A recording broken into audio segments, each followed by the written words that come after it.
If you care about law and order, democracy, evidence, normalcy, well, Donald Trump's latest interview, this one with Megyn Kelly, should horrify you. It should be disqualifying, yet as Trump gets more dangerous, vile, and out of control, the Republican Party goes deeper and deeper down the Donald Trump cult rabbit hole. It's astonishing, really. In the latest interview, take for example, Donald Trump cites Vladimir Putin's support as the reason the United States Department of Justice should not prosecute him. Donald Trump says he doesn't know what a subpoena is. I've never heard of the word before. What's a subpoena? And he says that he can steal documents and do whatever he wants to do. Megyn, I can do whatever I want to do. And that was only him getting started in this interview. It's also apparently MAGA Republicans are only getting started disgracing our nation. Kevin McCarthy announced a sham impeachment inquiry earlier this week against President Biden with absolutely no evidence, and instead basically promoting debunked QAnon style conspiracy theories about the Biden brand. That's what they're talking about. Kevin McCarthy launched this impeachment inquiry, we now know, at the direction of Donald Trump and Marjorie Taylor Greene, and I guess trying to appease the other right-wing MAGA Republicans like Matt Gaetz. And so Matt Gaetz responded, not saying thank you, Kevin McCarthy, but by calling Kevin McCarthy a, quote, sad and pathetic man, mocking Kevin McCarthy for having low testosterone, saying that he should star in a low T ad, and calling for his removal. Kevin McCarthy then responded by cursing out Matt Gaetz and other MAGA Republicans, saying, file the effing motion to remove me if that's what you want to do. I mean, seriously, are they capable of, at a bare minimum, just acting like adults? Lauren Boebert shows the answer is absolutely no. Boebert was attending a Beetlejuice theater performance in Denver with her new boyfriend, and she could not control her own behavior there. She was so loud and rowdy and out of control. She was kicked out of the theater, kicking and screaming, and she was saying, do you know who I am? Do you know who I am? Yeah. Sadly, we do, unfortunately, know who you are. There she is right there. Also, Donald Trump filed an Article 78 proceeding in New York. This is a very rare writ proceeding, and he filed it against New York State Court Judge Arthur Engoron, who's presiding over the New York Attorney General $250 million fraud case, which is set to go to trial on October 2nd. Donald Trump was seeking an emergency stay so that the summary judgment motions that were filed could be ruled on first, and then I guess give a broader opportunity to prepare after a ruling on those summary judgment motions. Well, the appellate justice in the first department, David Friedman, actually issued a temporary stay order of the trial until a 5-justice panel convenes, which should take place fairly soon, to rule on a request for a longer, more indefinite stay in the proceedings. As of now, the October 2nd trial date still appears to be the date when trial will take place, although this could impact that and cause further delay. New York Attorney General Letitia James says that she's prepared to go to trial October 2nd, but that date is certainly slightly in flux now as a result, I think, of this surprising ruling by the first department appellate justice. Also, President Biden continues to travel the country to talk about Bidenomics in Maryland.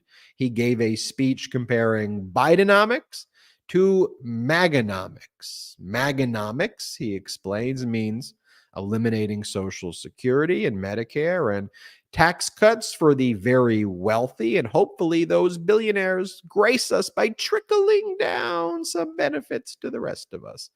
Meanwhile, Bidenomics has led to the lowest unemployment in 50 years.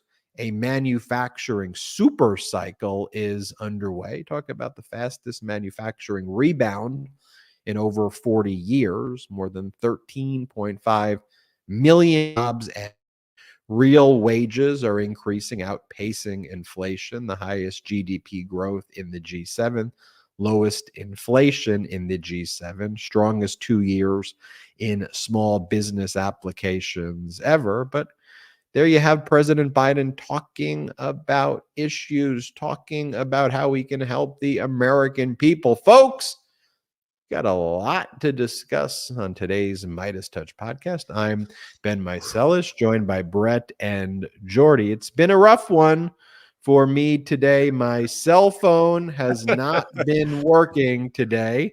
It had that SOS message that came up early in the morning. I just fixed it before going live. And then I got a barrage, a deluge of about 400 text messages just hit me. So we finally found Ben's Achilles heel, I think is what happened, because I have never seen somebody. Too soon, Jets fans. Too soon. Too soon. Apologies to the Jets fans out there. But I have never seen somebody so incapacitated, so decimated, just completely upended and destroyed, frazzled than when Ben's phone stopped working today. This was a very rough day for MeidasTouch Network co-founder Ben Meiselas. And Ben, I'm just so happy that you made it through these tough times. I know, I understand the struggle. I understand as a fellow phone addict how difficult it is, especially when your job of delivering people the breaking news runs through that device in your hand. And when that device is bricked, Ben's brain as well. You're so funny though, Bree. You were like, Ben, why does not having a cell phone impact what you're doing? I'm like, because how do you think I'm breaking the news? Well, the brother nature for the listeners and the viewers out there, the brother nature of the MeidasTouch Network really showed itself today. We fell into a lot of old habits with each other. Ben, there was a lot of yelling, a lot of screaming, all centered around love. I'm just glad Ben made it through this tragic time and that he's doing okay. And thoughts and prayers. The Midas Mighty is there with you. I hope you are doing all right, but you're bouncing back big, Ben, making the podcast relatively on time. I think that's pretty good. And we have a lot to talk about. And quite frankly, these podcast episodes with all the news that is flowing in every single day, which really also adds to the stress when you cannot see everything going on with Ben today. These episodes could easily be like 10 hours long, and we'd constantly be speaking about new things. So I'm going to turn it over to you, Jordy, because I know we have a lot to discuss. But Jordy, how you doing today? Yeah, how are Jordy, you doing? Save your analysis. I know Jordy really wants to talk about the Article 78 proceedings and the quasi writ of mandamus in New York. So don't save that a little bit, Jordy. Don't be a jerk to me just because your phone went out today. Don't even start. I got so much ammo to go with me. I mean, I'm not done talking about the phone. So that's what I'm going to use my 30 seconds for here is Ben was like a boxer who like took a punch to the face with his phone today and just didn't recover until the 16th round.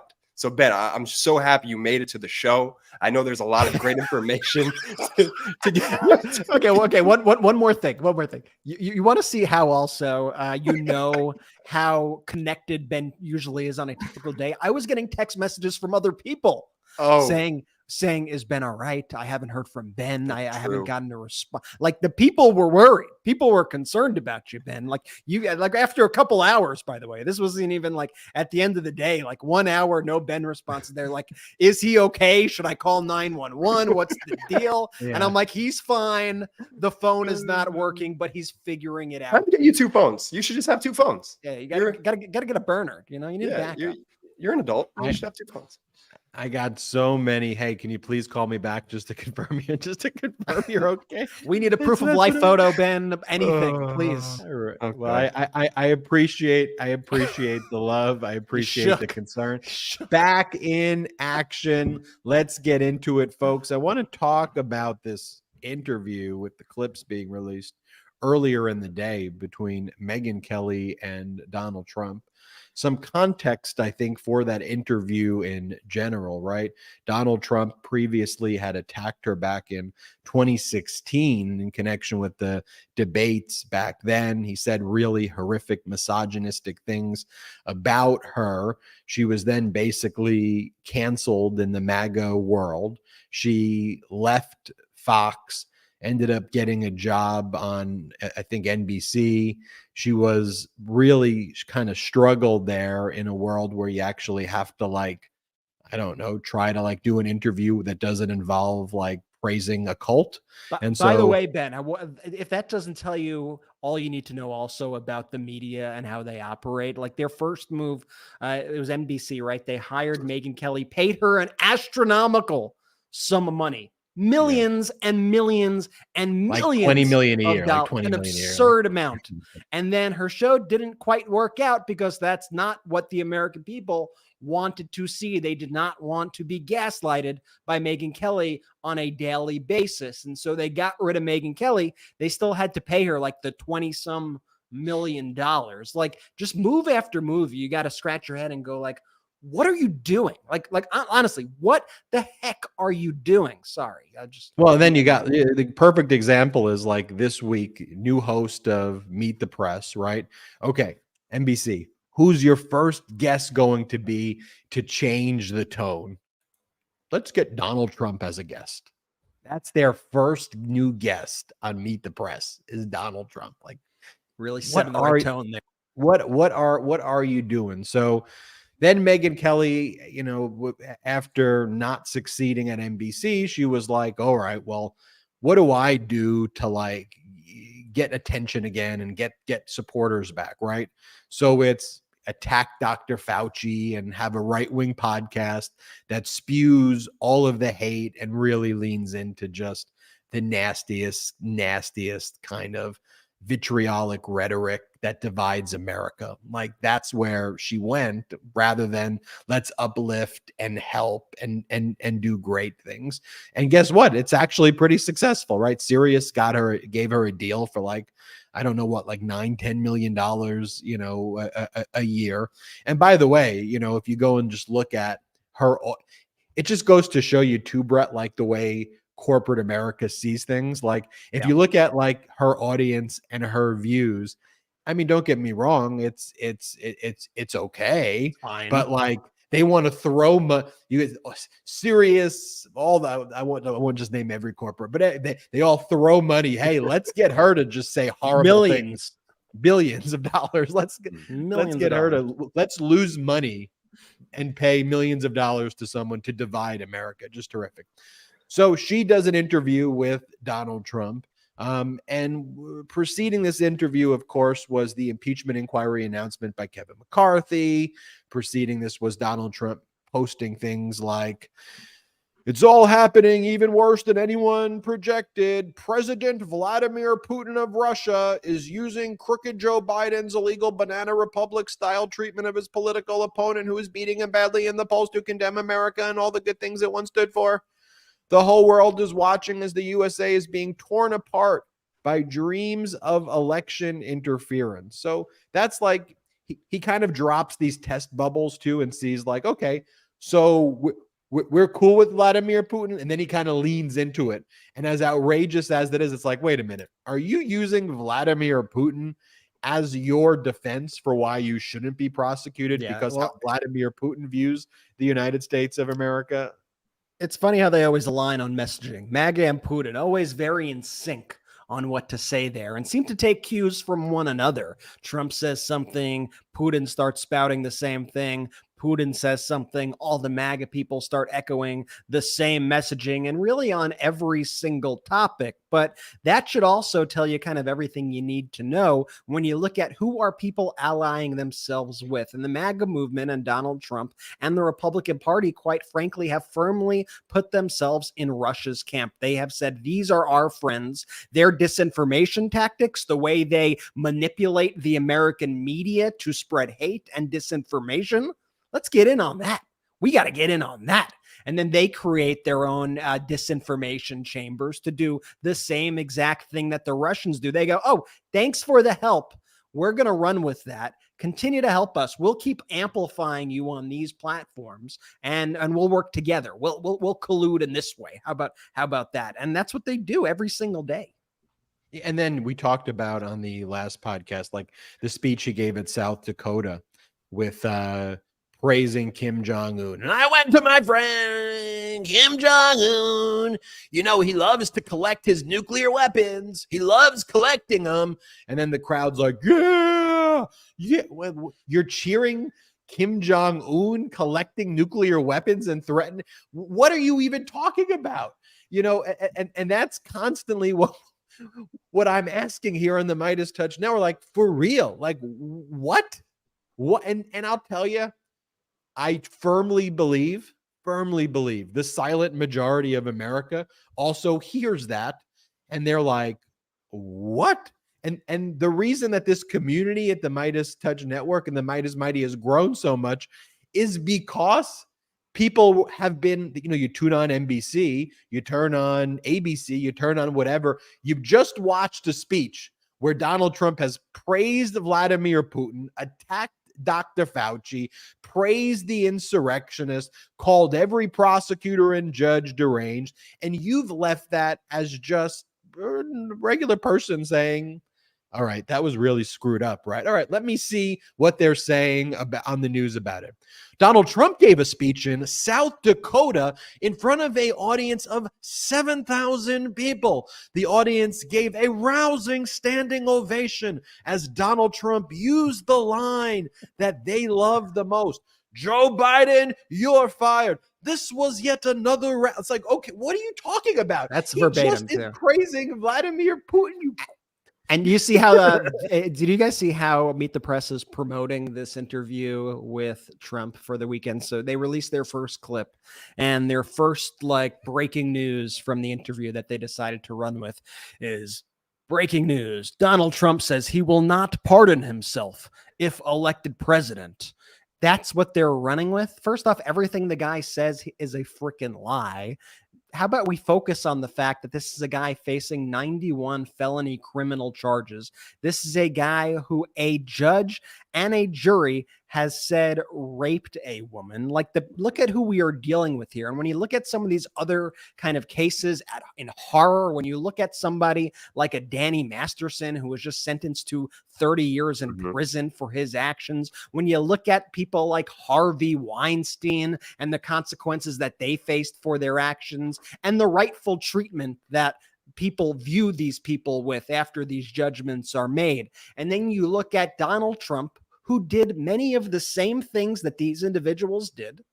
And the media wants to treat this man like he is just a normal political candidate. Just, well, are you going to pardon yourself, Mr. Trump? Oh, no. Oh, good for you. Yeah, he's not going to pardon himself. The whole thing is just absurd. And watching it every day drives me crazy. And, you know, I think there are obviously people who do a really good job. There are a lot of people on MSNBC who I think do a great job and have framed the impeachment in a very great way. At the same time, these networks all tend to do things that just are so baffling that it really makes you scratch your head. And we're going to talk about today the Bidenomics speech. Biden gave an address, a big address on the economy, where he trotted out his new branding of MAGAnomics and talked about the MAGA economic agenda of destruction versus the Biden economic agenda that's seen a lot of great success. And this is how MSNBC presented it. They decided to show the video of Biden speaking about the economy without sound, while their panel discussed the ramifications of the indictment today that dropped of Hunter Biden. That's how MSNBC broadcast the speech where President Biden talked about the economy. And then they have the nerve in the next breath to go, I can't seem to understand why the voters they don't seem to get that the economy is actually doing quite well. Look, all these voters think we're in a recession, but the numbers don't say that. Look, we've had the strongest GDP growth of any G7 nation, but that message just doesn't seem to be making it to voters. That must be a Biden messaging issue. Like, look in a freaking why are mirror. people reading Animal Farm and think that there's animals in it? I mean, why? The thing with MSNBC, that the one thing, Ben, real quick, with imagine seeing what went down with the CNN Trump town hall and learning all the wrong lessons from that. It's just such a head scratcher when it comes to a legacy media like an MSNBC, when they start to play this weird game. And it's really all for viewership like that. Like, that's what they're going for. I think they're competing for ratings on the weekend show with their new talent. And that's why they want this. They want this strictly for numbers, and that's it. They don't want to give you the information that you should actually know. That's it. They're just going for a ratings grab. It's pathetic, and it's really disappointing from an MSNBC. What I'm grateful for, look, the bottom line though is that their viewers are coming here, right? So when they do stuff like that, the reality is it reinforces why there is a MeidasTouch network. So I guess on the one hand, when I criticize them, it's like, all right, they're feeding their own destruction right now. Anyway, I want to get back to Megyn Kelly. Recall though, again, the incident where Megyn Kelly at the debate asked Donald Trump about Donald Trump's statement that was recorded, where Donald Trump says that when you're famous like he is, you can grab women by the, he used the words, and get away with it. When you're a star, they let you do anything. And then Donald Trump said that he's a star, and Donald Trump boasted about sexually assaulting women. It's on a recording. So Megyn Kelly had the audacity in 2015 to ask him a question about that during a debate, and to ask him about how that he thinks impacts, women voters and women voters, is potential women voters. He then responded by saying later on that Megyn Kelly's out of control, and that she has, quote, blood coming out of her wherever, end quote. That's what Donald Trump said about Megyn Kelly. And then Megyn, like third grade, like who teaches people? Like, third graders don't act like the level. Like, it's disgusting what he says, but also like talks like that. And the implication, obviously, it doesn't have to be said, but it's that. Okay, people know the implication. I think people know the implication. Okay. Yeah. And then the AP, the big headline coming out of this interview was, Megyn Kelly welcomes Donald Trump back for an interview after 8 years. That was the headline by AP. So let's take a look at this interview after 8 years. Here, Donald Trump admits that it is retribution why he basically commanded the MAGA Republicans in the House to launch this impeachment inquiry against President Biden with no evidence. Play the clip. Nancy Pelosi, crazy Nancy, said, we're going to impeach him. They didn't do inquiries. They went out and they voted because they had the votes. And as usual, everybody votes, for the Democrats. It's a little bit easier. They didn't have Mitt Romneys of the world. And that's really nice because now he's not running today, as you know. He just announced. I think that's great for the Republican Party, for the country, and for Utah. But that's going to be up to them whether or not they want to do it. I have no idea whether they will or not. We do have a lot of other things, but it's quite important. And they did it to me. And had they not done it to me, I think, and nobody officially said this, but I think had they not done it to me, and I'm very popular in the region, they like me and I like them, the Republican Party, perhaps you wouldn't have it being done to them.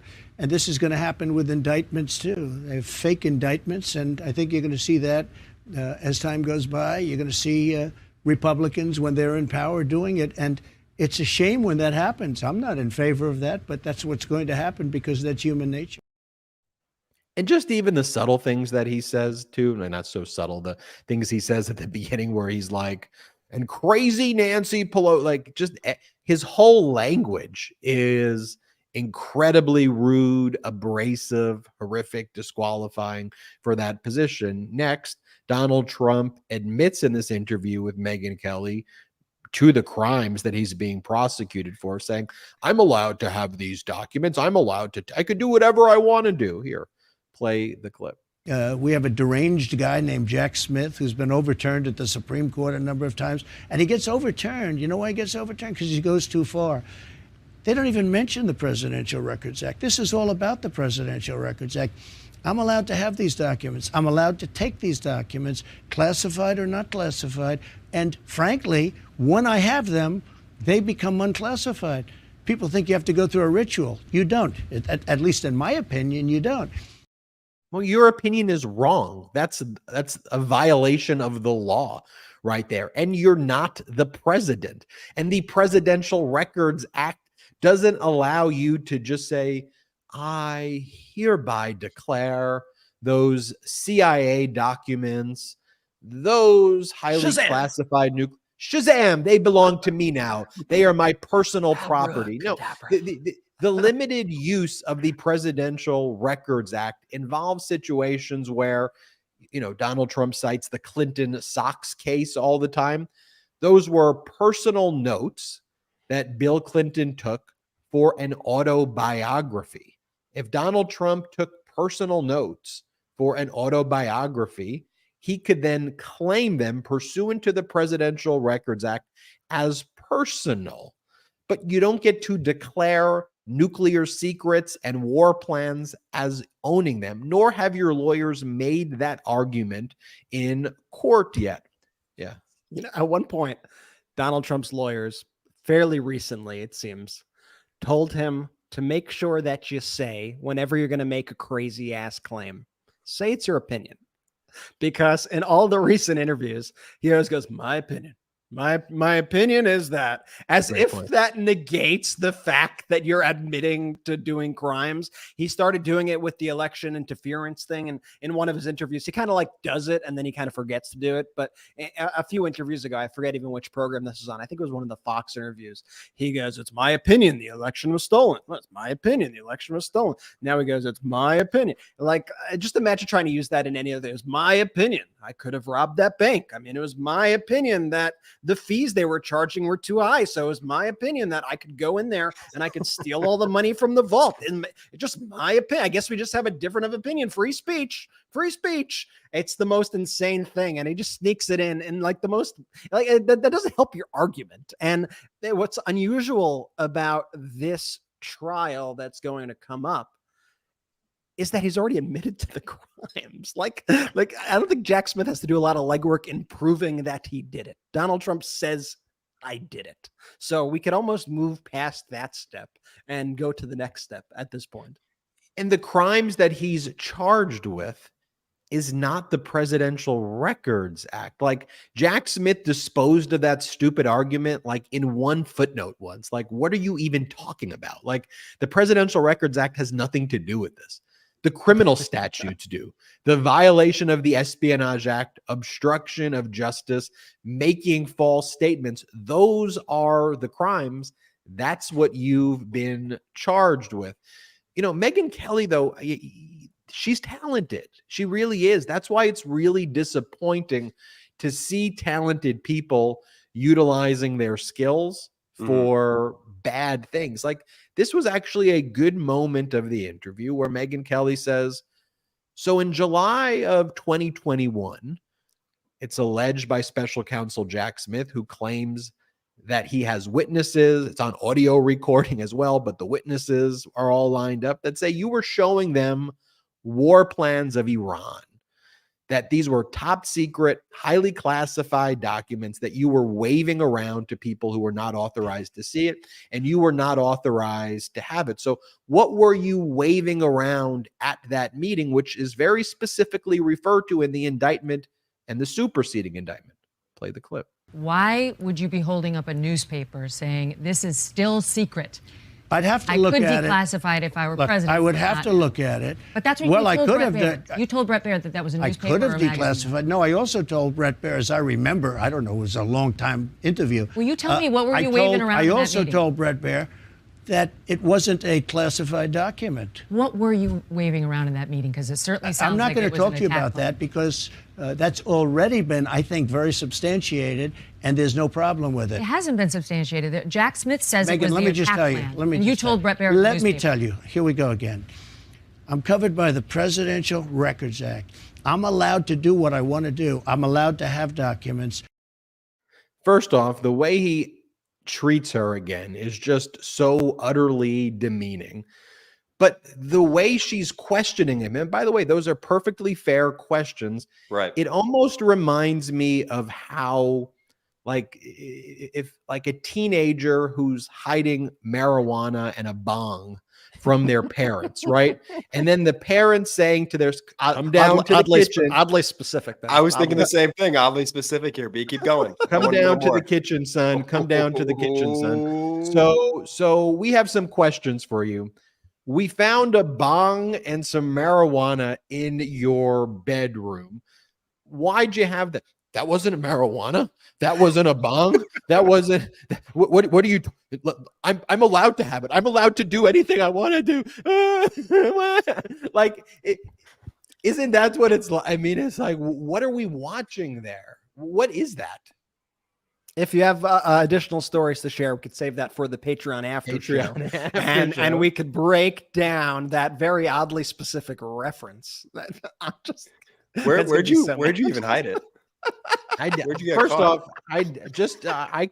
I very rarely, if ever, I mean, I don't like weed.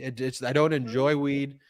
I don't like weed. I don't like it. I don't like There's it. no substantiation that I like weed. Presidential Records Act. I don't like the weed. I don't like it. Okay, I really don't. I mean, people think I look high when I do this, but I do not. You didn't. smoke weed. I know you didn't. You didn't inhale. That's all. You didn't inhale. Okay, so let me show you. Let me show you. Maybe let me show you the next clip. This is. I don't. I do this. I do this. Okay, this is Megyn Kelly saying, "Do you believe?" Just play the next clip. Megyn Kelly says, "Do you believe that every CIA document that came to you as president, like, becomes yours just because?" Here, play this clip. Do you believe that every CIA document that came to you as president was automatically yours to keep, no matter what? I'm not going to answer that question Well, so because that's the dispute. No, because I think it's clear in the document. The Presidential Records Act was a very complex thing that took a long time to do, having to do more with Richard Nixon because he kept everything. You know that, Yeah, right? yeah, yep. And they said, we don't want to have this anymore. So they did this. And these thugs and deranged people, they didn't even mention that. They never mentioned that. They never talked about that. They never said, gee, the Presidential Records Act. Do you know they don't even mention it? And everybody knows that's right. that I'm covered by that. So you can't have obstruction when they create. Very sniffly. Again. Like, what are we? What is that? Yeah. What the freak is that? Here, let me show you the next one. This is Donald Trump citing Vladimir Putin as a defense against his indictments. Play this clip. It's quite the character witness. Yesterday, President Putin of Russia used this as an example of what a rotten country we are, that they go after their political opponent. And other countries are doing that too. Other countries that don't like us are doing that. They're saying it's the biggest story. They love it because it makes us look very bad. It makes us look very bad. And they're fake indictments. There's Fannie Willis and all of these people. These are all fake indictments. And they're all fake. Everything's fake. They're fake. Russia. I mean, look, that interview, what you watched there, again, is not normal behavior.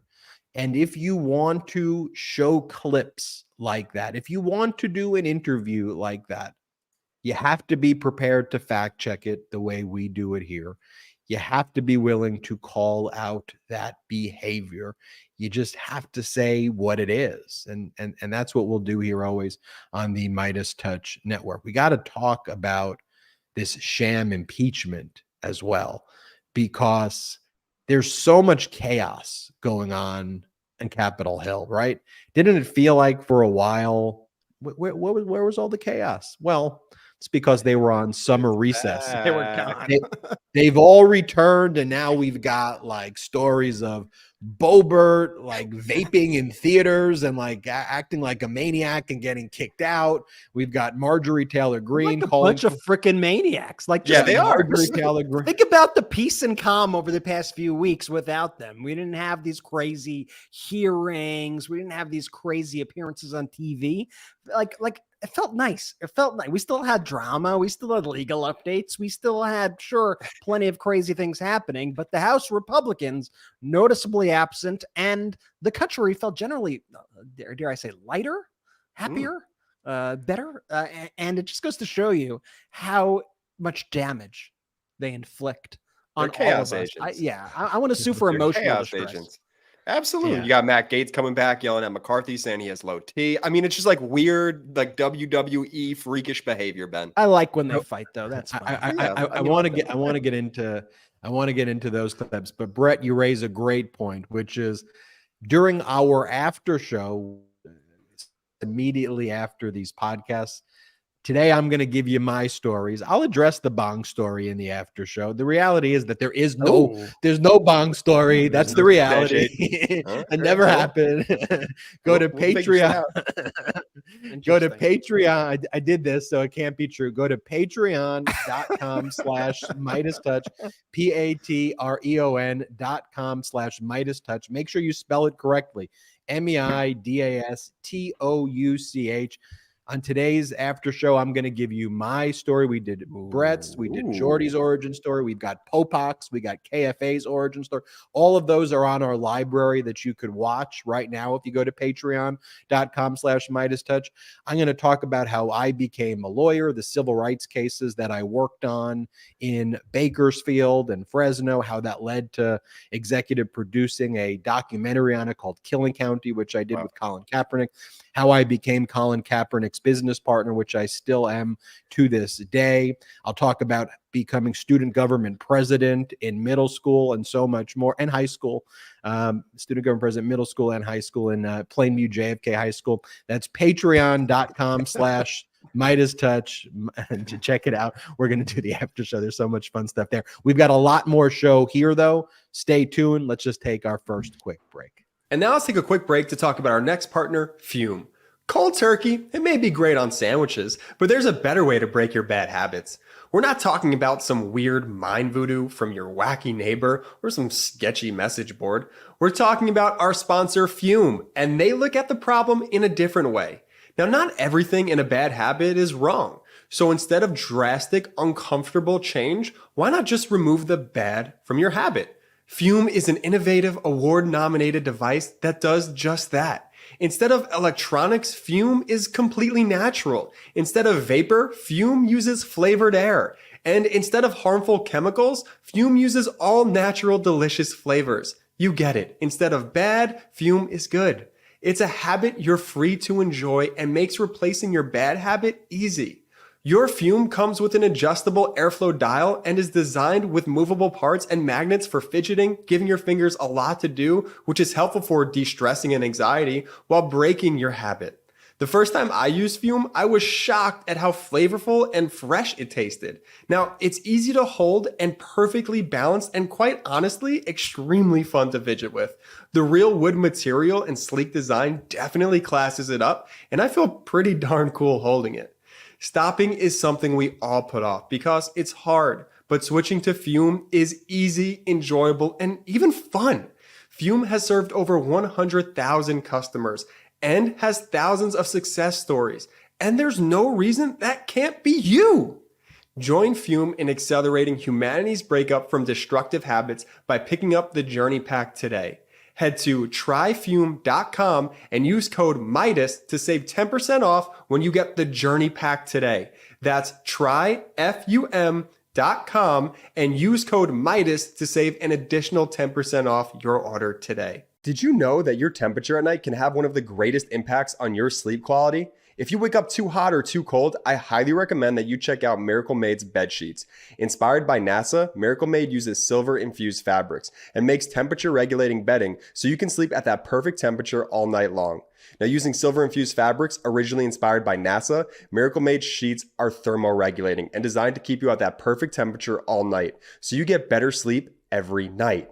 These sheets are infused with silver that prevent up to 99.7% of bacterial growth, leaving them to stay cleaner and fresh 3 times longer than other sheets. No more gross odors.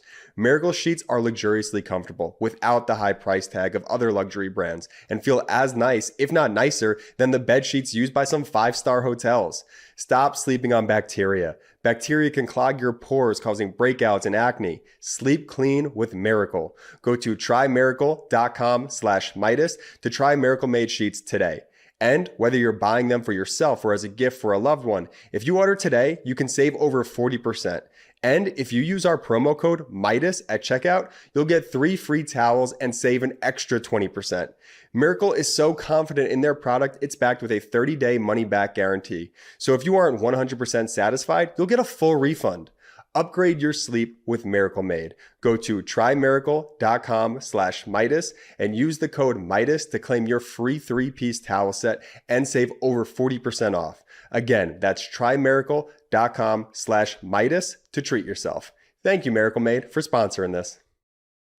Welcome back. We're live on the MeidasTouch Podcast. It is chaos on Capitol Hill, and unfortunately, that means chaos for the United States of America because of the behavior of MAGA Republicans inside the Capitol building, outside the Capitol building. It has real-world ramifications on us all. We went from a Congress that was controlled by Democrats in the House of Representatives, where things like the PACT Act and the CHIPS Act and the Infrastructure Act and the Inflation Reduction Act, important pieces of legislation that actually does things for the American people, from the infrastructure projects, 36,000 of them that we see taking place across the country, to reducing the cost of prescription drug prices, allowing the government to negotiate cheaper prices as a Medicare negotiator. We're talking about capping the price of insulin to $35 or less per month. I mean,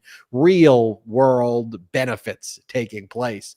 But now we've got Kevin McCarthy and MAGA Republicans announcing a sham impeachment inquiry because Donald Trump told them to do it. And also MAGA Republicans threatening to shut down our government, to stop funding it unless their, again, threats, demands, hostage demands are met, just like they did a few months back. And then they're attacking each other. Brett, what's going on?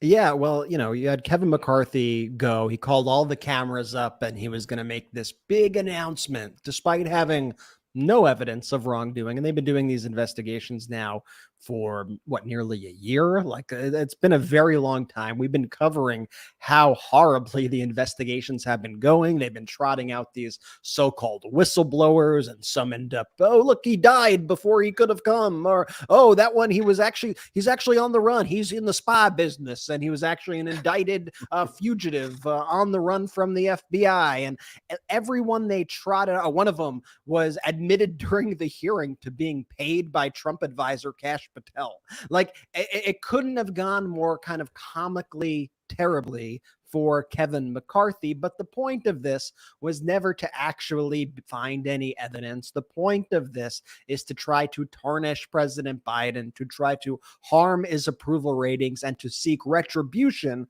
against President Biden because Donald Trump was impeached and because Donald Trump is currently facing 91 felony counts. So what they want to do, let's be clear, what they want to do is they want voters, not really the voters who are in tune with the news on a daily basis, but the average voter who are fed headlines by the mainstream media and just pick up things here and there.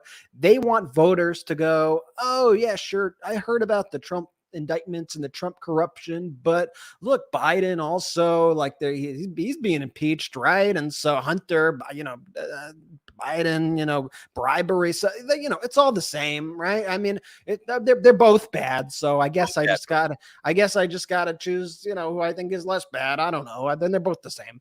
That's kind of what they want. And first, let me take you back to 2015, because in 2015, when Kevin McCarthy wanted to be Speaker of the House, Kevin McCarthy went on Fox and he made a pitch to Sean Hannity about why he would be best as the Republican leader.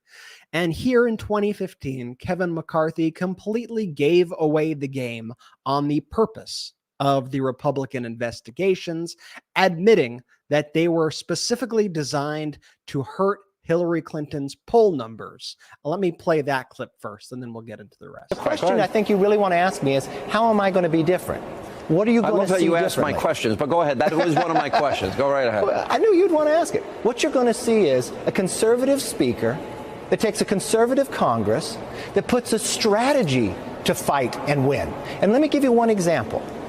Everybody thought Hillary Clinton was unbeatable, right? But we put together a Benghazi special committee, a select committee. What are her numbers today? Her numbers are dropping. Why? Because she's untrustable. But no one would have known any of that had happened had we not fought and made that happen. That's something good. I give you credit for that. I give you credit for sequestration. I'll give you credit where credit is due. Okay, so that's an admission right there. And those aren't conservative things that he's talking. Look, I'll be the most conservative. Kevin also takes on this very weird voice, almost as if he is like possessed when he goes on these shows. And when you know that he is being a complete BS artist and does not even buy what is coming out of his mouth, the voice is weird. The look in his eyes is just incredibly weird. Just the whole thing is wildly uncomfortable. Like the worst poker player ever. like the worst. Yeah. The worst. Hi everybody. And his cheeks are bright red. Like the guy wears his. I've got a really good hand right here. I don't know. I could be lying. I don't know. I bet you guys the thing with his voice too. I mean, he sounds so weird because every time he opens his mouth and speaks, a little bit of his soul leaves his body.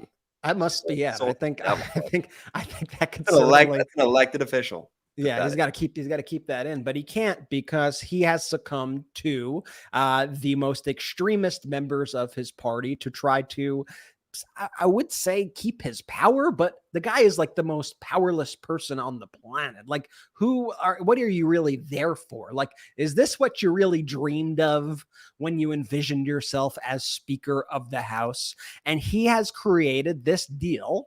He agreed to this deal with the most extreme forces in his party during that marathon night that Ben covered here on the MeidasTouch Network, the 15 rounds of voting, where he allowed any one single member to invoke a motion to vacate the chair, to then start a vote to kick him out, to oust him from his role as Speaker of the House. So he constantly needs to keep that in mind. So he came out with this whole impeachment inquiry, which, let me tell you straight up, also means nothing. And I'll get into a little bit of why in a second. But he came up with that to appease those MAGA extremists in his party. And he has allied himself very closely with Marjorie Taylor Greene.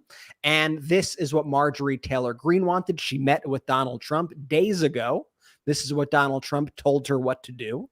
And she came back to Kevin McCarthy and gave him that update. Donald Trump also has been on the phone with House GOP leaders and people like Elise Stefanik, and has told him exactly what he wants them to do. Anytime you hear all this talk about, weaponization of the government or this is election interference, remember, their accusations are what they do.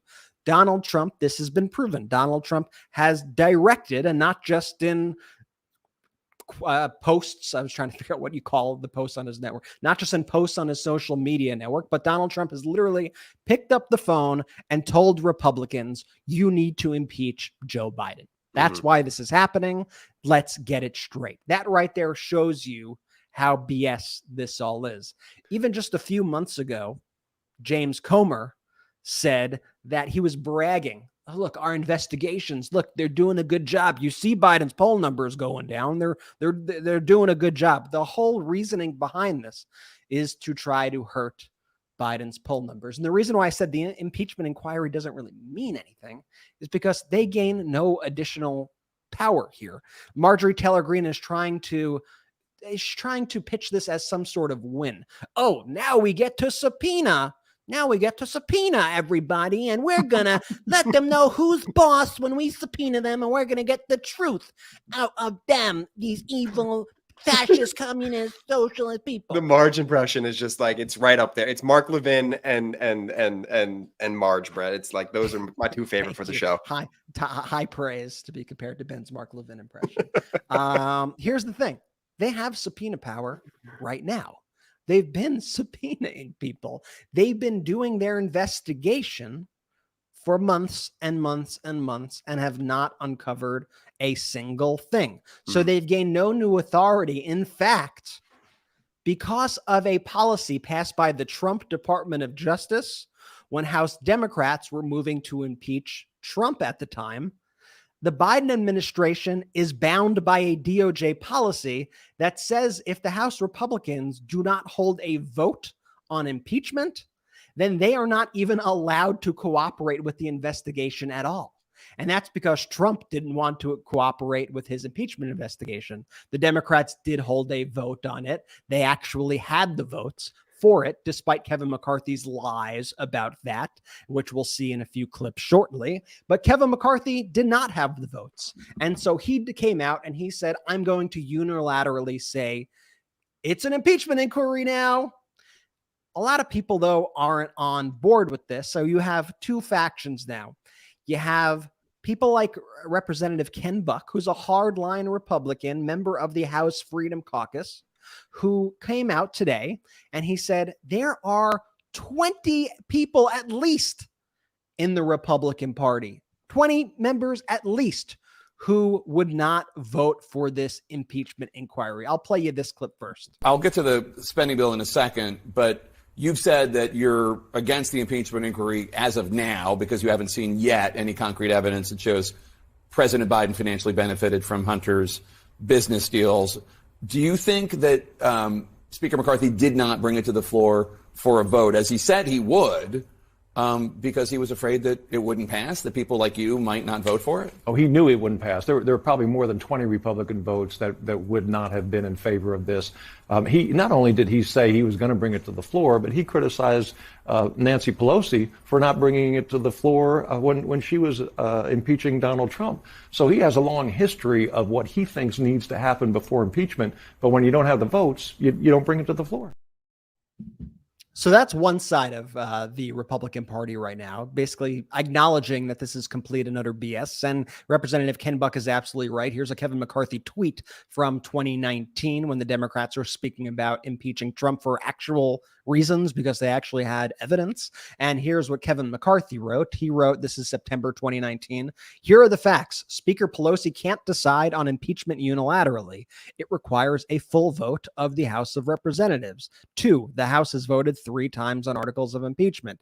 Each vote failed. 3, for Dems, this is all about politics, not about facts. Such utter projection, and he could very well just be speaking about himself here. Even as recently as like a week ago, he went to Breitbart and he told Breitbart that he would only move forward with an impeachment inquiry if he had the votes. That clearly has been proven to be a lie. So you have people like Buck on one side and more than 20 other Republicans, and then you have the most extreme members of the party, and Ken Buck is no moderate, but you have the most extreme MAGA members of the party, like Matt Gaetz, who are absolutely furious because even they acknowledge that this is kind of a BS action by Kevin McCarthy. And Matt Gaetz came out. Matt Gaetz called it a baby step. He is constantly now going on TV and trashing Kevin McCarthy. And he was on Ari Melber's show last night.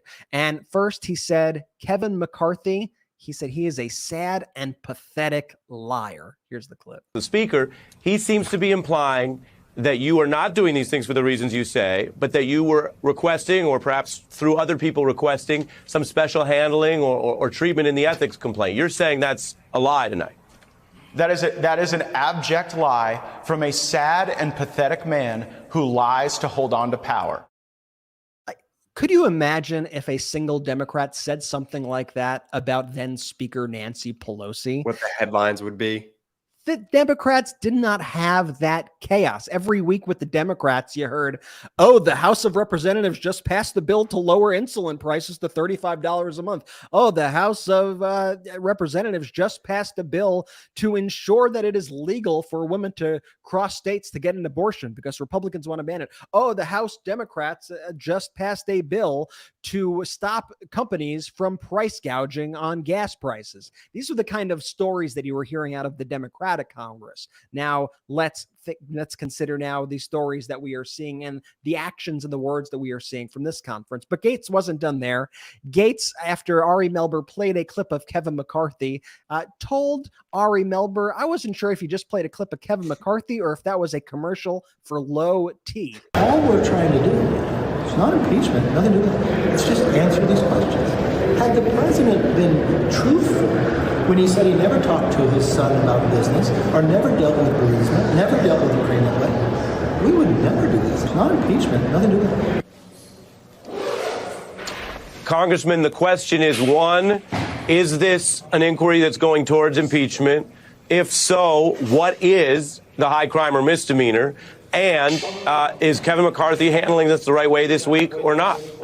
Yeah, I couldn't tell if you cut away to Kevin McCarthy or a commercial for low T, because yesterday's impeachment is somehow today's not impeachment. Good gracious, if we actually have to go make the case against Joe Biden, let's hope we have effective people like Jim Jordan and James Comer making the case and maybe turn off Kevin McCarthy's microphone for a while. You know, it also tells you everything that his example of effective people are Jim Jordan and James Comer, two of like the least effective moronic people to ever have a seat in the House of Representatives. But I'll give him a little. There's a lot of competition. The whole clip makes me feel gross watching it, honestly, if I'm being totally honest. But imagine, Brett, to your point, and sorry to cut you off here. I'll let you keep going in a sec. Imagine if for 1 second this happened with the Democrats. Could you imagine what those headlines would be? No, and you constantly got headlines when things were fine with the Democrats in disarray. I'm not seeing a lot of Republicans in disarray commentary now from the Beltway media. However, Republicans are definitely in disarray here, and it was a little hard to hear in the clip. But in the clip, McCarthy also kind of tries to have it both ways. He's like, "This isn't impeachment. This actually isn't impeachment. It's just, and if the Biden administration was just honest with us about Burisma." Let's talk about Burisma for a brief second. These are the same allegations that Trump ran with, that Trump tried to get Zelensky to extort. He tried to extort Zelensky with. These are the same exact allegations that Trump actually got impeached over. These have already been litigated. They were already proven false years ago. And Donald Trump was literally impeached for trying to extort Volodymyr Zelensky over these false accusations. And now they are rehashing the same stories that have already been debunked. Gates not done there. He took to the House floor and he threatened that he was going to possibly invoke the motion to vacate the chair and oust Kevin McCarthy from the speakership. On this very floor in January, the whole world witnessed a historic contest for House Speaker. I rise today to serve notice. Mr. Speaker, you are out of compliance with the agreement that allowed you to assume this role. The path forward for the House of Representatives is to either bring you into immediate total compliance or remove you pursuant to a motion to vacate the chair. And House Republicans now are playing this bizarre game of fascist chicken, where they're each trying to get each other to do what they want to do here. Just a bunch of fascists. Gobble, gobble, gobble, gobble, gobble. And you have Gates threatening that he's going to invoke the motion to vacate. And you have McCarthy getting increasingly angry and concerned about it. And McCarthy today, during a closed door meeting where he was talking about their impeachment strategy, exploded at the House GOP caucus. McCarthy erupted in a profanity-laced tirade, and he yelled at his caucus that if you want to oust me, then get on with it and move the effing motion. That's what McCarthy said to his caucus. He is absolutely furious about it. And so Gates' response today, Gates goes, Kevin, like, he's a little unhinged, this guy. I'm not sure it's helpful to have a guy who's this unhinged and off his rocker leading this party. I'm concerned for the speaker that he seems to be a little rattled and unhinged in a time when we need focus and strong effort. Whether or not McCarthy faces a motion to vacate is within his own hands. You know, I think Representative Dan Goldman of the Democrats really summed it up best. Then going back to what I was saying about Volodymyr Zelensky, when they tried to pull these stunts, when Trump tried to pull these stunts on Ukrainian President Zelensky, Zelensky actually stood strong against him. Zelensky said, no, I'm not going to investigate your political opponent for your false accusations. The Republicans, on the other hand, do not have the spine or courage that Zelensky has. And Representative Goldman was very clear about that in this brilliant moment on the House floor. And so why are we going to spend the next few months on a bogus and sham impeachment inquiry? Because Donald Trump wants them to. And Donald Trump has been calling them and urging them to do it because he was impeached twice. One of those impeachments of Donald Trump was because he tried to extort the president of Ukraine to investigate Hunter Biden. The president of Ukraine refused. Unfortunately, House Republicans don't have the spine that President Zelensky has, and they are now doing Donald Trump's bidding. Powerful words by Representative Dan Goldman. And now you have these House Republicans going on TV and Senate Republicans as well going on TV. And there are many in the Senate GOP that are actually like kind of furious with the House GOP. They are enraged that they are doing this. They see this, you know, and rightfully so, as extremely damaging to their electoral chances. This is not a good look for House Republicans who for so long have been beating the drum of inflation and all these other issues. I guess when those issues actually start to improve and are doing better and are under control, they need to pivot to other things. They know that this isn't going to resonate with the voters. So you have various people going on TV, and the ones who still want to try to kind of play both sides, you have like Representative Waltz from Florida, who said that to Caitlin Collins, said, the point of the inquiry is actually to give us greater standing to get the full evidence. Listen, you're supposed to get the evidence and then you call for impeachment. You don't use impeachment to get the evidence. When Nancy Pelosi was speaker and she called the vote, they had already had hard evidence linking Donald Trump to these crimes. They had a much shorter period of investigation than these House Republicans had. And then she called the vote once they actually had evidence. That's actually what you're supposed to do. Then you have people like Senator Mitt Romney, who said, I haven't heard any allegation of something that would rise to a level of a high crime or misdemeanor. You have others in the Senate GOP. You have Shelley Moore Capito stated she does not see enough evidence to impeach Biden. You have even Marco Rubio saying that attempts to impeach a sitting president like Biden should generally be avoided for the interest of the country. You have Texas Senator John Cornyn saying House Republicans could investigate without launching a formal impeachment inquiry, which is what they've been doing. He then stated that rather than doing something they know is unlikely to end the way they would like, maybe they would like to emphasize other things. So these are the dynamics right now with the Republicans in Congress. Meanwhile, President Biden seems fairly unfazed by it all. He is staying focused on the job. President Biden responding for the first time publicly during a fundraiser on Wednesday night in McLean, Virginia, saying, quote, everybody always asks about impeachment. I get up every day, not a joke, not focused on impeachment. I've got a job to do. I've got to deal with the issues that affect the American people every single solitary day. And I think that really sums up the priority differences here between the Republicans and the Democrats. And I think it's important that the Democrats don't that they stay in the fight, though. I think you need powerful voices like Dan Goldman. I think you need a powerful pushback here, because you can't let them run over you like they did with Hillary Clinton with their BS accusations back then. You got to put up a fight. But I like to see that President Biden is focusing on the issues. He's not taking the bait of these Republicans and playing into all of it. And let me just paint the broader picture for a second. The Republicans are currently trying to shut down the entire government. The deadline for the government shutdown is September 30th. We are racing towards that date. Every single shutdown, all of them in the past 30 years, have occurred when the Republican Party controlled the House of Representatives. This is only a stunt that they pull when they are in charge. Last time it happened, we saw people at food pantries. We saw an $8 billion hit to the economy. They treat the American people and the people who need these paychecks, they treat them like pawns in their political game. They treat them like garbage. And the shutdown would result in furloughed workers. Agencies would close. A lot of essential programs that people rely upon in this country would be placed in peril. And this comes right after that standoff that we had with the debt ceiling just months ago.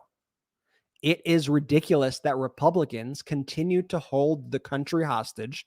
It continuously comes from one side, and then they put in poison pills and say, what, we would avoid a government shutdown if you just let us impeach Biden. Like, that's literally one of their conditions. Like, we need to move forward with the impeachment of Biden if you're going to let us not shut down the government. We need to end all of our funding to Ukraine if we're not going to shut down the government. It's cynical. It's ridiculous. It's designed to make Biden look bad. But at the end of the day, I think all of this are going to backfire on these House Republicans.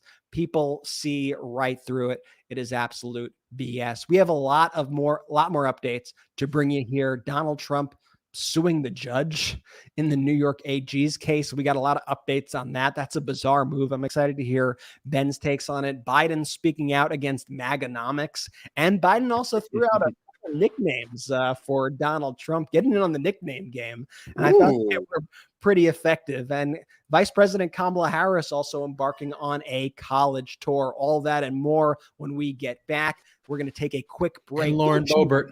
Oh, and Lauren Boebert getting kicked out of a movie theater. And we have the CCTV footage. All that and more. Don't you dare go anywhere right after this quick break. Have you heard of senescent cells, also known as zombie cells? These worn-out cells no longer serve a useful function in our health, wasting our energy and our nutritional resources.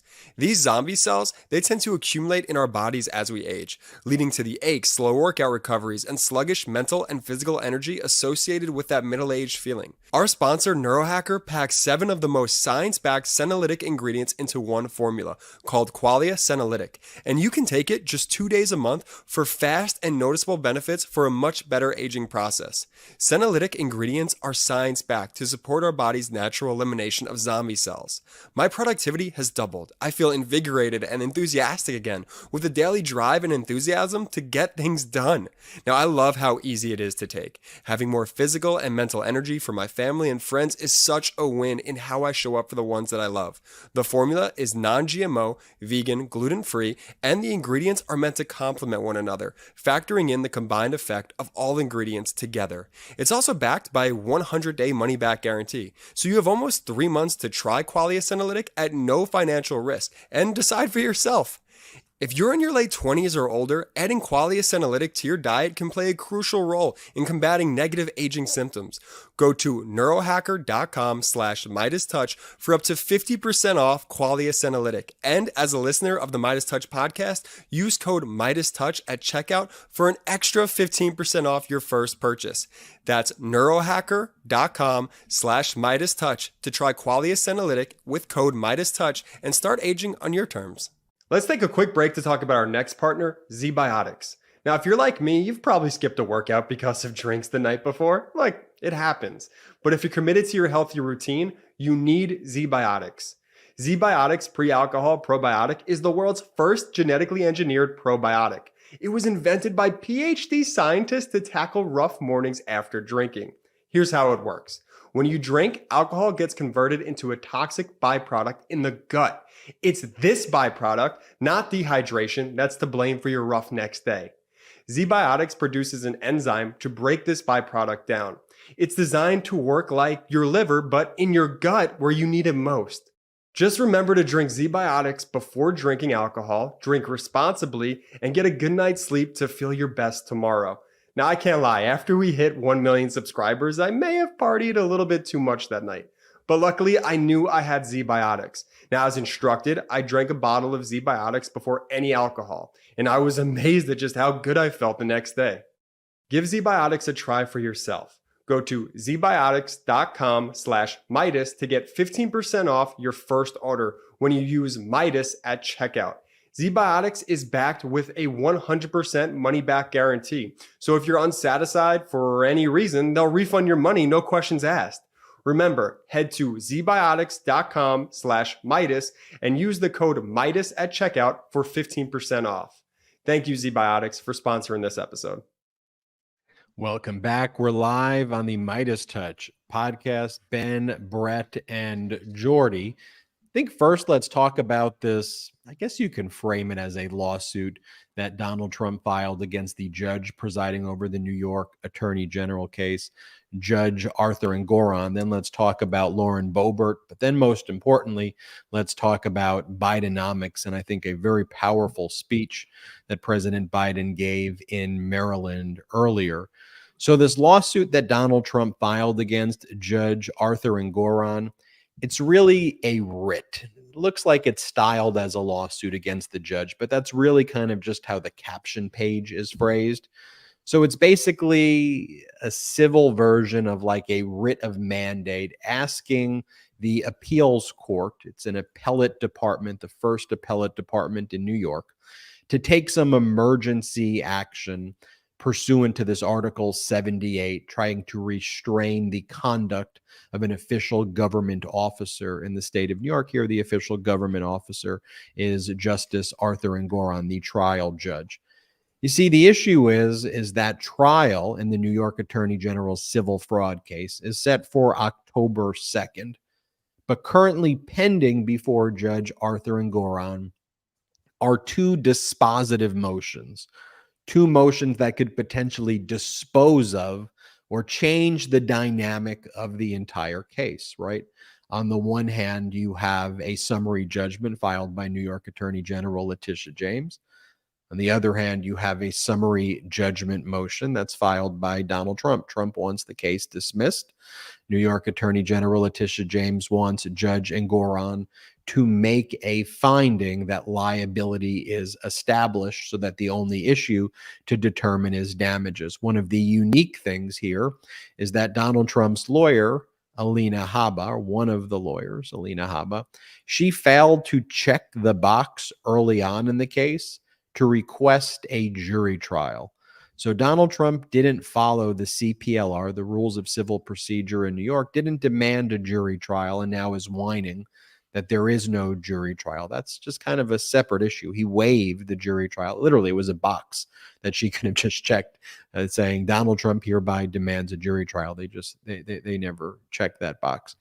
But what Donald Trump is saying is, look, we need to see how the judge rules on the summary judgment, because that's going to impact our trial preparation. So can we and this was a motion that Trump filed that Judge Engoron rejected in a kind of, remember we did the video on that one sentence minute order where Engoron was like, this is without merit, entirely without merit.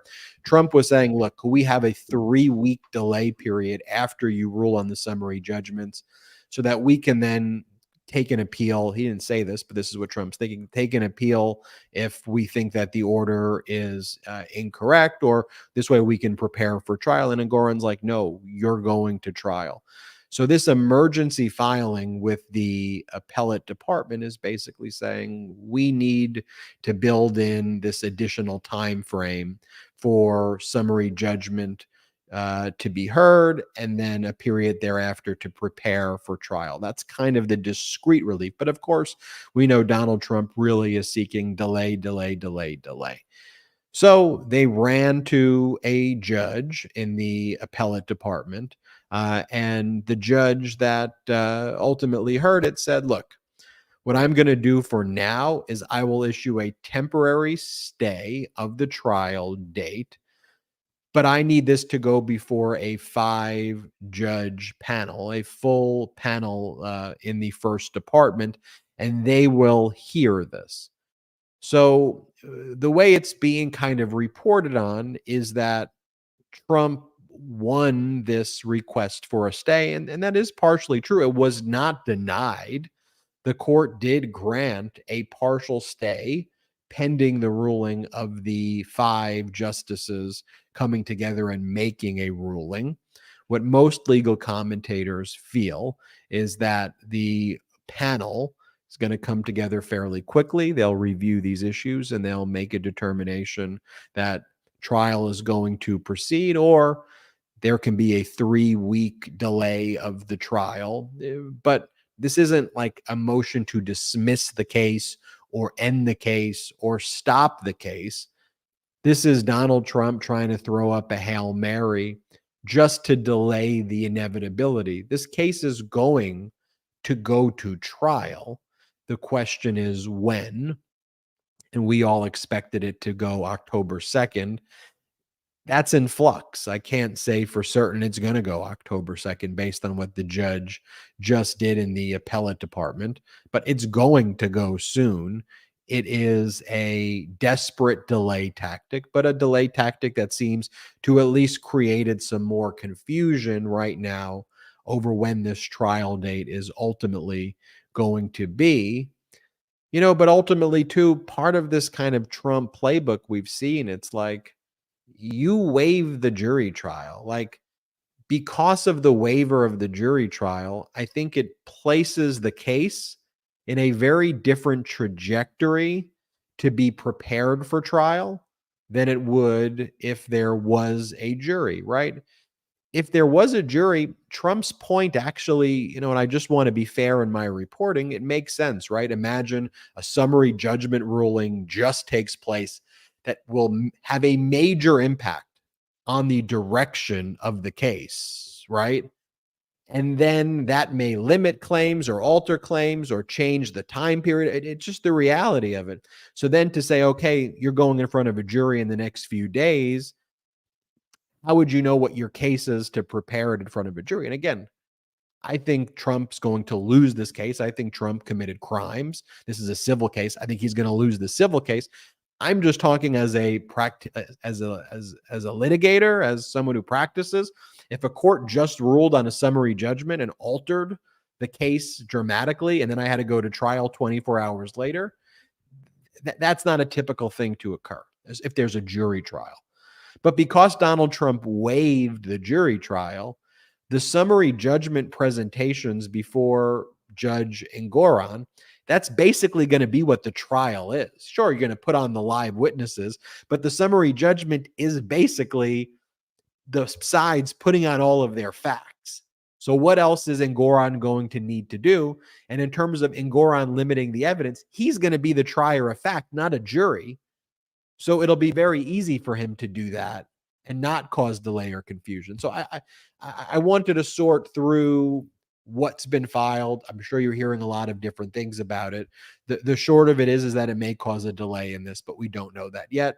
It's going to go in front of a 5-judge panel very soon, and they're ultimately going to rule. But remember, this is a bench trial, not a jury trial. So that's what this rule or this Rule 78 motion was all about. Article 78 proceeding was all about.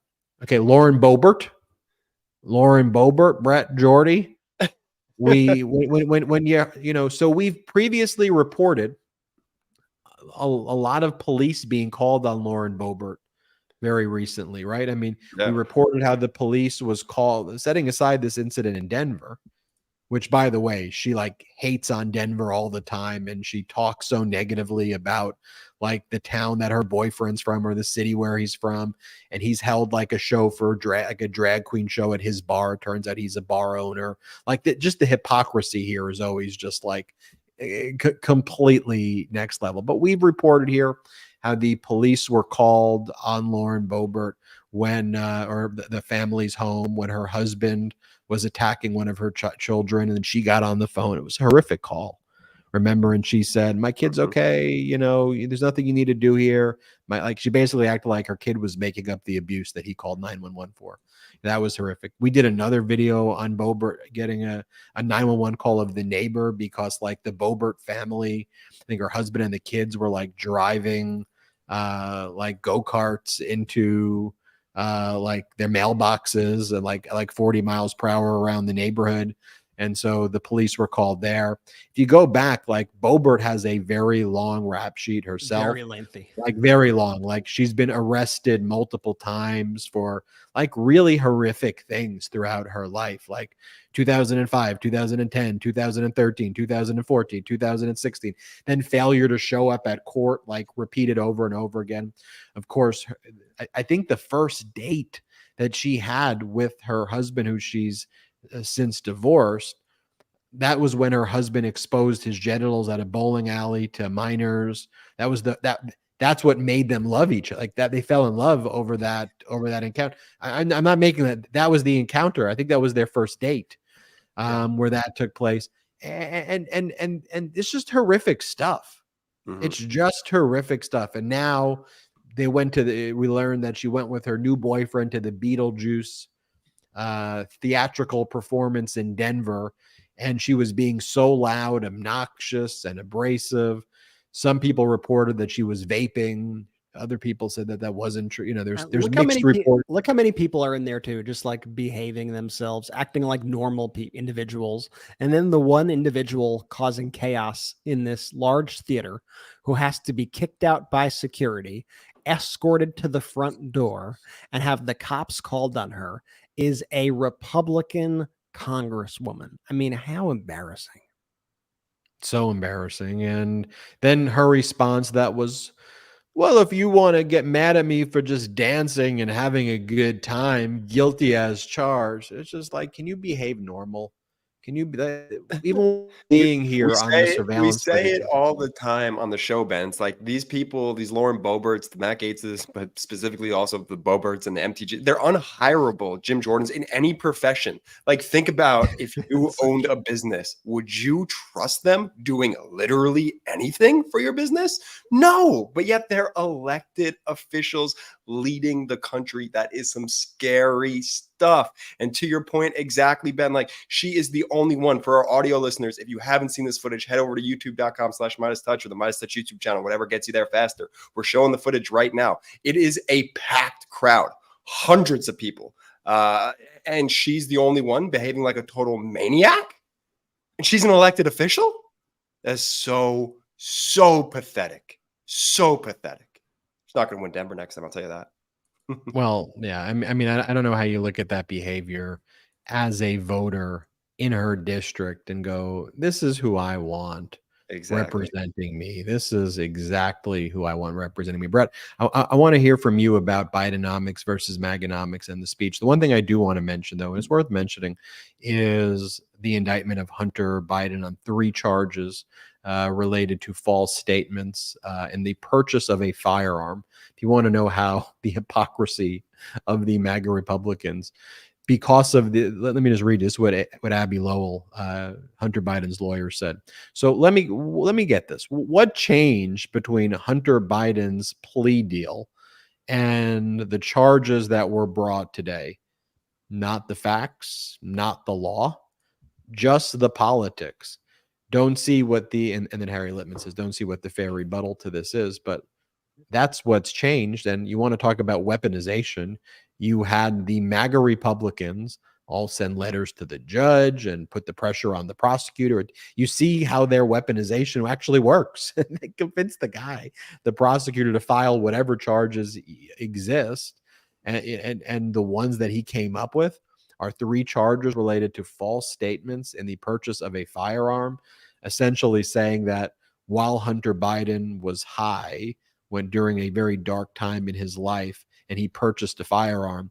And by the way, Hunter Biden admitted to this in his book, right? So it wasn't like it was like a lot of sleuthing. Like Hunter Biden, as part of trying to admit to being a drug addict before and come to terms with himself and what that period was like, talked about it.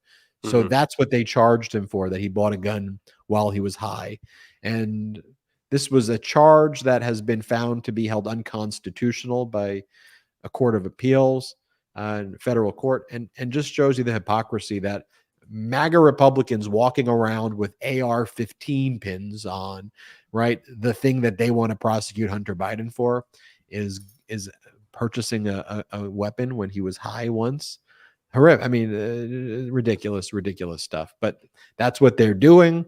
And the way I feel about it is look, everybody, if you violate the law, you should be held to account for crimes. Period. Full stop. I still want to recognize the hypocrisy. I want to recognize that this is completely out of the norm. No other American, zero, zip, zilch would be charged with this. Zero. Yeah, I think literally zero people in Delaware have ever been charged under this law. It's not something that's charged. And I think that's something that Hunter Biden's attorneys are going to bring up. Like, this has literally been never charged. And we've had a deal. And so what changed? The only thing that changed is that Republicans in the House bullied you on Twitter and in congressional hearings. And so you decided to change what you want to do. I mean, that's what it's going to be. And yeah, I mean, the irony of Republicans going after Hunter Biden on gun charges for lying on his gun application. By the way, Republicans have lobbied numerous times to remove these laws. Totally. And now this is what they are going after Hunter on. Not only that, but like the tax issue, like the two things that Republicans are trying to strip away any sort of authority over, guns and taxes. That's what they go after Hunter for. And of course, the Republicans, they're not like, yes, we got him. They're like, oh, this is also a cover up. This is also a cover up because none of their other things that they have said, like Marjorie Taylor Greene was like, why didn't they indict Hunter for human trafficking? Because that's your fever dream, because you made that up, because that's your defamatory statement. That's why. Like, they don't just charge people willy-nilly for made up things that you say. And so Republicans are upset. You had Donald Trump even going on his social media app and saying things like, the prosecutor David Weiss, he was appointed by 2 Democrat senators of Delaware under the blue slip. No, you appointed him, Donald Trump. He was a Trump appointee. This is from the Trump White House archives. I could pull it up right here.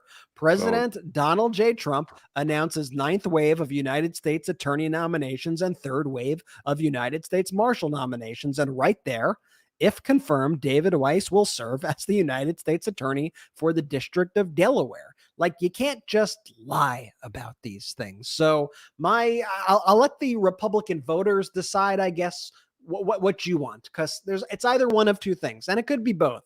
But either Donald Trump has severe dementia and cannot remember a single thing and is completely mentally incapacitated, or Donald Trump is a complete and total pathological liar. It's one of the two. It could be both, but you got to decide which it is, because it's not the truth. Because here's the letter from the Trump White House where Donald Trump himself appointed the guy. And here is Donald Trump lying about it. Yeah, he's a liar about everything. Ben? You calling me? Yeah. I'm trying to also remember when Hunter Biden. I'm trying to remember when Hunter Biden also led American Middle East policy or held a position in the government that's in any way relevant to this. I mean, Hunter Biden's a private citizen. One person did remind me, hey, didn't Hunter Biden many, many, many years ago, before any of this, hold a board position on Amtrak appointed by George W. Bush? And to that I said, I guess that is a government position like 20 years ago. I mean, it was a long time ago, but that actually does show for everybody who is saying he has no board experience, that kind of also rebuts another MAGA Republican talking point. That he sat on, and I think he sat on 2 very important boards. He sat on the Amtrak board, and he also sat on the United Nations Food Board, which was responsible, the UN Food Aid, which has like a $3 billion budget, and he did that very successfully. So it's not like Jared Kushner, who had no experience at all running an investment fund, all of a sudden getting $3 billion.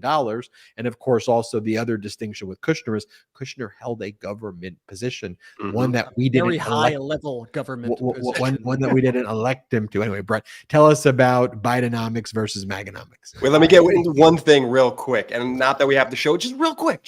So the Megyn Kelly interview, not that we have to rehash that, Brett, but this is to your point, just to show you that Trump is totally mentally incapacitated. It's scary.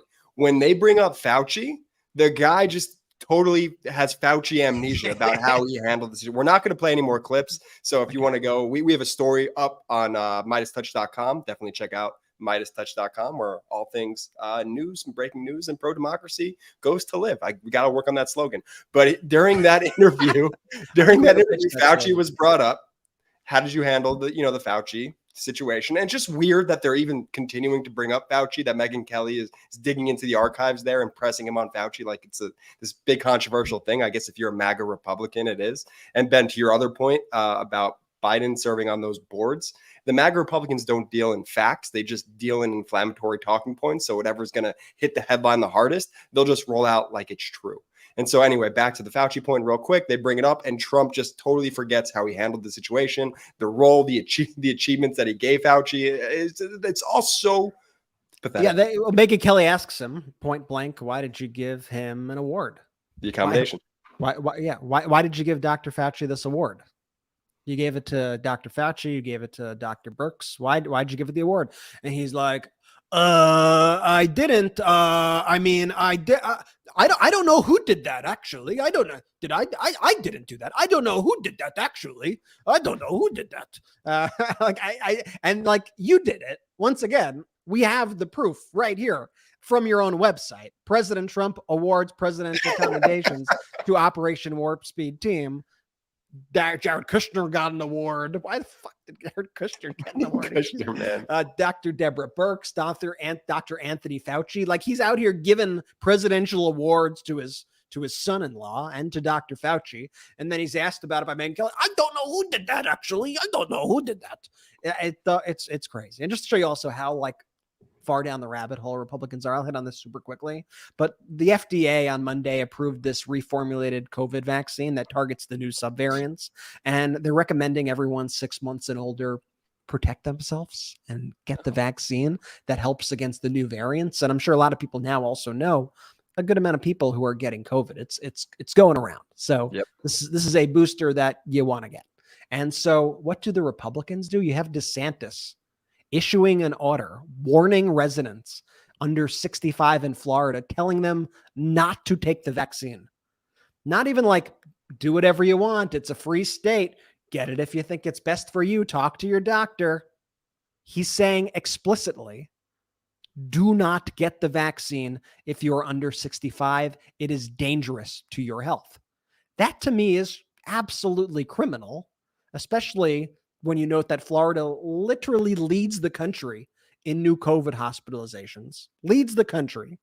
And when you have all these studies that look into excess COVID deaths, when you look at Florida and Ohio during the first 22 months of the pandemic, it found the excess COVID death rate of Republican voters was 15% higher than that of Democrats. And that gap exploded once the vaccines came out because a lot fewer Democrats were dying after that fact, and a lot of Republicans were continuing to die. The body count continued to rise because they refused to take the vaccine.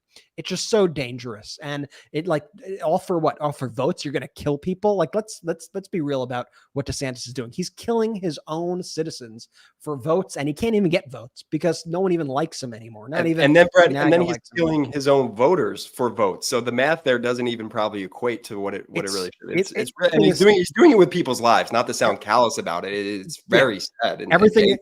Everything is stupid in the Republican world. But anyway, let's get back to common sense and normalcy and decency, because President Biden was out there today in Maryland and he gave an economic address where he made the distinction between what he calls Bidenomics, which we've talked about a lot on the show, and MAGAnomics. And he stated that the core tenets of this MAGAnomics plan by the GOP is to cut taxes for the wealthiest Americans with their MAGA tax scam that we saw happen during the Trump administration. It was like the one thing they actually got through was giving these bailouts to billionaires and giving them a whole bunch of money through their failed PPP program, making cuts to social safety programs like Social Security and Medicare. The Republicans now want to eliminate Medicare's ability to negotiate drug prices. I mean, that was something Trump literally ran on until Trump had a meeting with the pharmaceutical lobby and then reversed course on his decision. But that was like actually one of Trump's like big platform planks in 2016. And Biden actually got that done, and it's going to help a lot of people.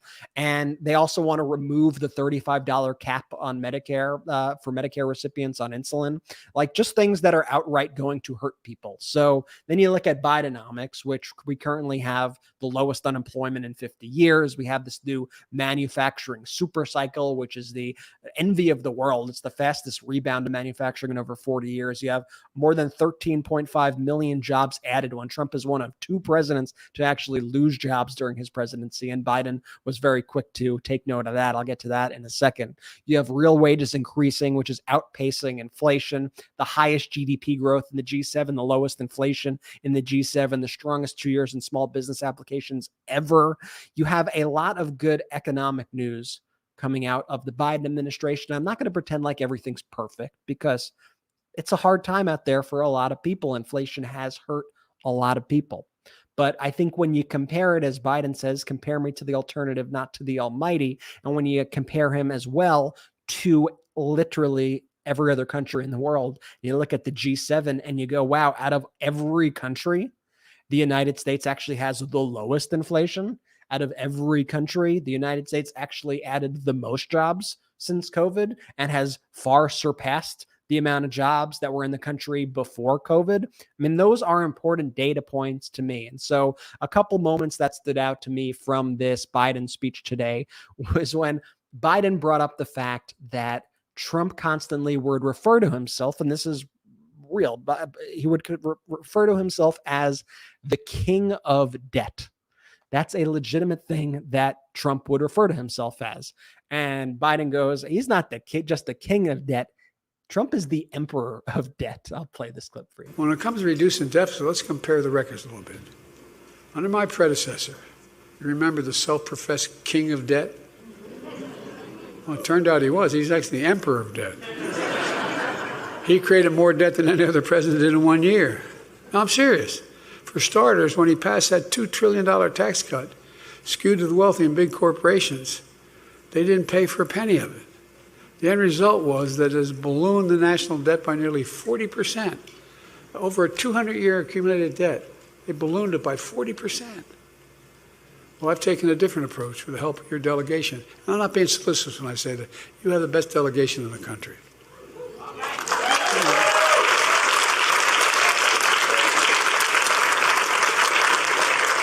And that's not just because my whole family's from Baltimore.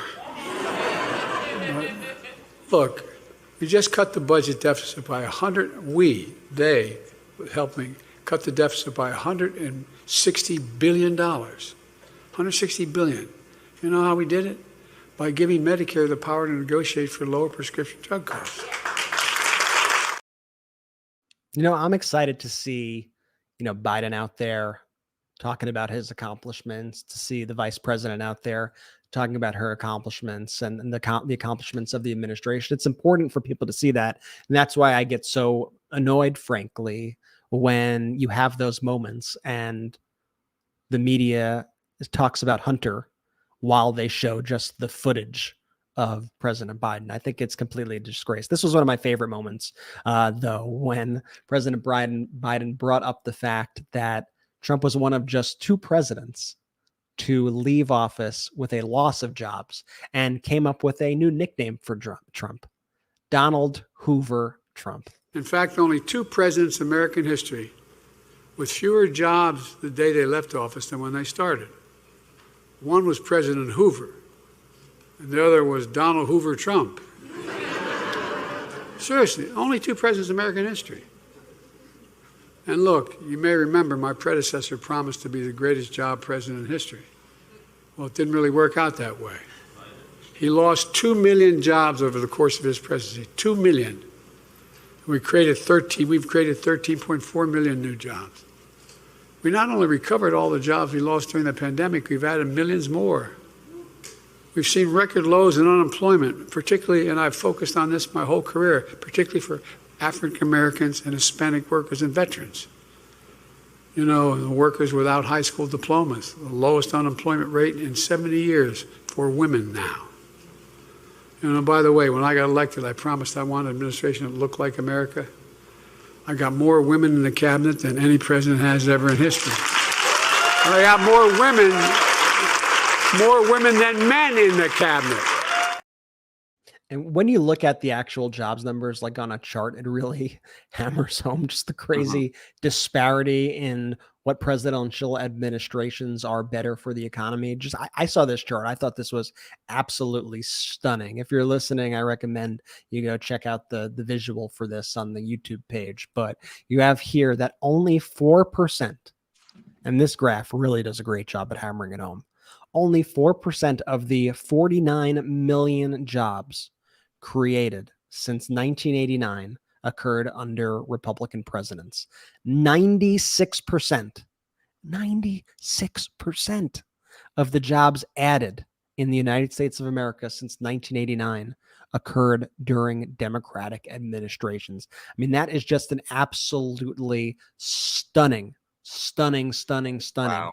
Statistic. I want to show you before we finish up here. I just want to show you the reception that Vice President Kamala Harris got today. She was at Hampton University, and you keep having a lot of these columnists come out and they go, she needs to leave the ticket, and they like coordinate to like get these messaging, and they don't see the actual excitement that certain groups have for her and that a lot of Americans have for her, especially Gen Z audiences. And here, when she went to the college, here was first the crowd outside to set the scene, the line waiting to see her.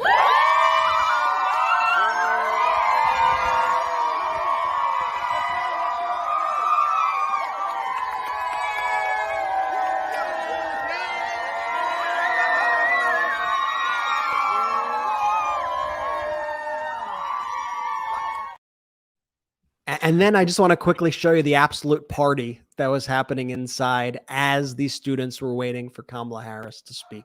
I want to be here. This looks like so much fun to me.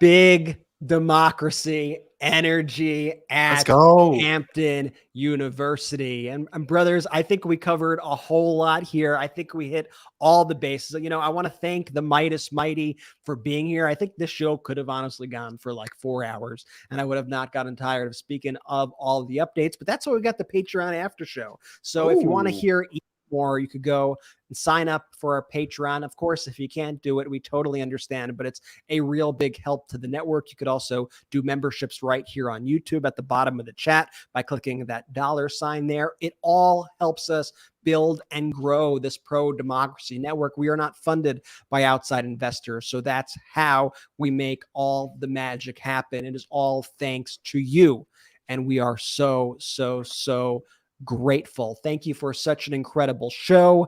Remember to follow us on all of our social media platforms. Please tell a friend about the show. If you like watching the show, if you like listening to the show, please let people know. I mean, that's how we grow this movement. It's been a completely word of mouth movement. I constantly hear Ben Shapiro spent $10 million last month on Facebook ads to get, 1,000 new followers. Nope. Doing that here. We won't do that. This entire movement, and we are frequently the #1 show on all of YouTube, is because you guys have seen what we do, and you guys have texted a friend, you guys have called a friend in conversation, you brought us up, and we are just so incredibly grateful for that.